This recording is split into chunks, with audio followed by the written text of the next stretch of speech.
Life is so good for the soul. Share a moment with a complete stranger or somebody you know. Don't care if you're young or you're old. Sit down and tune into the best show. Lee bringing all the flavor. Interviews getting greater and greater with a nostalgic feel. You know she got the mass appeal. Word up. So, you didn't get A Different World. I did not, man. Let me see. I give you a list of auditions I blew. Different World. There's so many. Some shows that didn't even make it to air or didn't stay on long. I'll tell you the shows I did. I did 227. Mm-hmm. I did Amen. I did Seinfeld. Okay, right. Yeah. We missed that one. Yeah. And is this all around the same time? Around the same time. Okay. I did a show called Sugar and Spice with Loretta Devine. Mm-hmm. And in Seinfeld. How was Sugar and Spice? It was cool. It was I can't remember what it was about. I think a woman who was raising her niece or something. And Loretta Devine and I forgot the other woman's name. She was on Broadway. Oh, I wish I could remember her name. Maybe you get it research. Were they working in a hair salon or something? I don't think so. That was a different show. I don't know what I'm thinking about. With Morris Day. Was it Morris Day? And was Shirley Ralph in that? Yes. Okay, so we're not talking right. No, it's a different one. No. Yeah. Unless they also worked in the hair salon. So at what point? So you're not booking, but you're still doing stand up from about 93 to 2001, 2002, and then you land How High? Yes, I'm doing stand up. Yeah, and when do you start writing behind the scenes? With How High. Oh, that's when yes, I think it was with How High. What happened was I was doing stand up, and I did the Montreal Comedy Festival. Okay. And they were about to shoot How High, so the producers were just out looking for talent for whatever.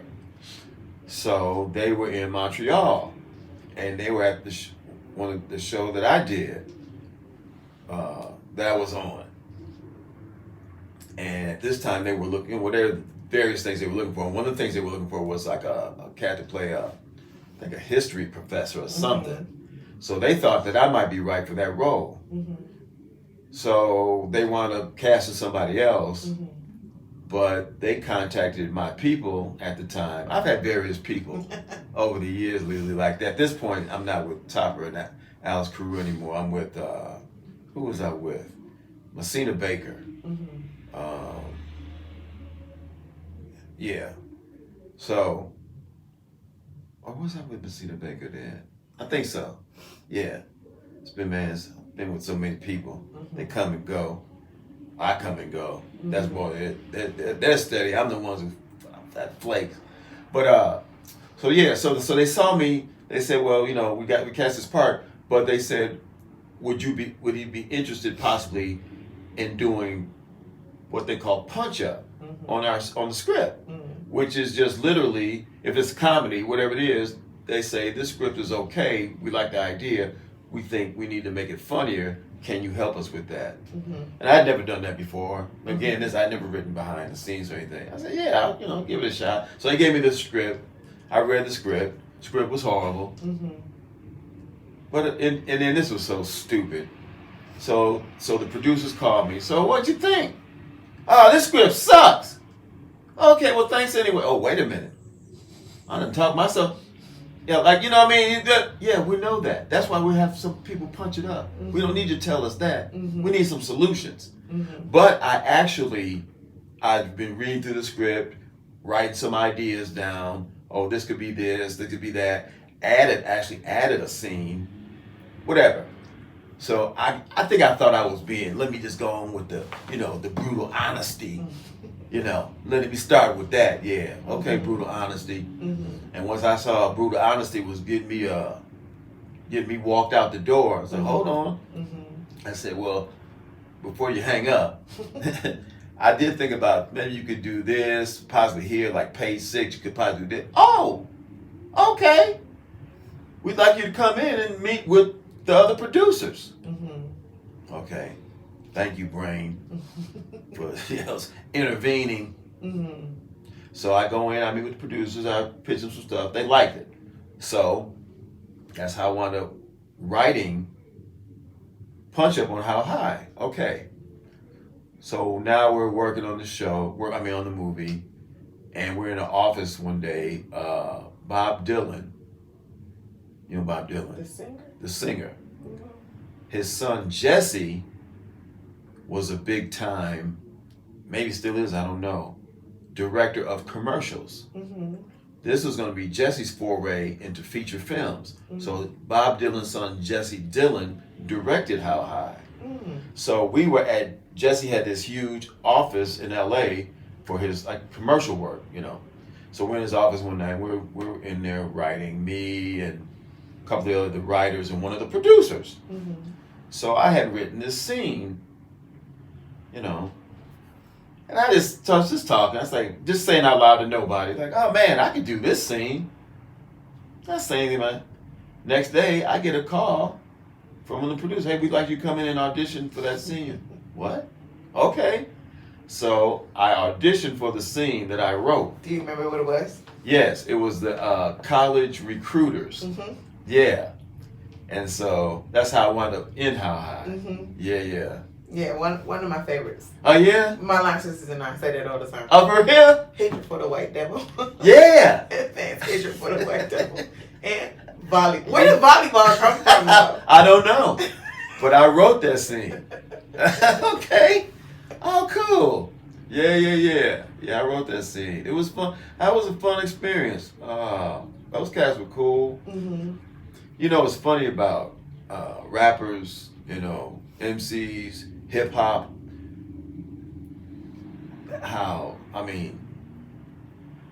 So many of those cats, those cats are just dense.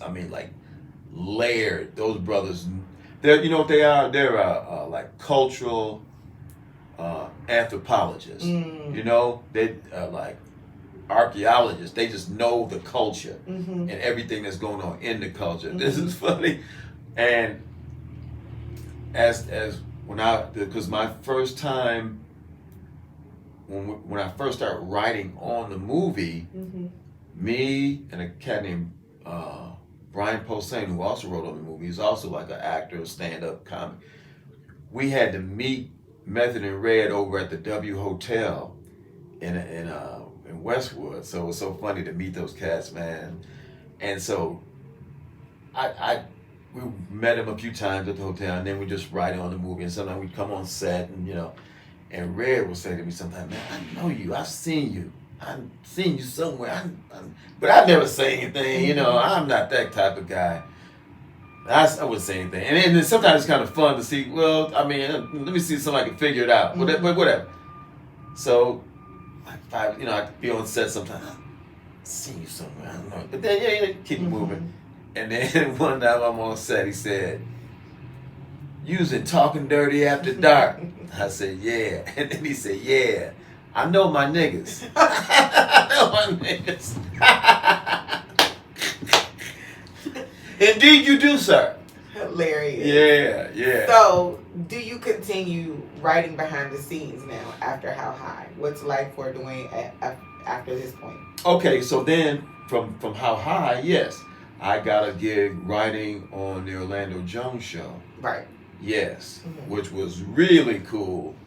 That brother was great to work with. And he's an incredible comedic writer himself. Yeah, it's funny about Orlando is that, again, I met him. We were both in LA auditioning for 227. Mm-hmm. And then subsequently I would see him around LA, but So this is almost 15 years later then, working on his show. Yeah, something like that. Mm-hmm. Yeah, what did I do? Yeah, almost like 10, so yeah. but he was a actor and a comedic actor. You know, he was in Mad TV and all those things. But the funny part is because he had done so much comedy, like comedic parts, people thought that he did stand. They just assumed he did stand up, and he didn't. But he does now. But he does now. Interesting. Because they kept offering money to do stand up, and after a while, like, wait a minute, hold on, how much? Yes, I do. Yeah, so he does do it now. But at the time, he wasn't doing it. They just were all making so many offers. How you gonna turn that down? We'll give you, 50 stacks to do Vegas. What did I say? Did I say I don't do stand up? I meant to say I don't do it currently, but I will be doing it. Yeah. But it was great working on his show because I worked with, again, a brother who I know from Chicago, Ali Leroy. Okay. Yeah, so Ali was on the we both were working on. Ali had come off, he had been writing on the Chris Rock show. And he also, Everybody Hates Chris? Yes, this would be a few years later. Yes, but his name is also attached to that. Yeah, Ali is one of the co-creators of Everybody Hates Chris. Yeah.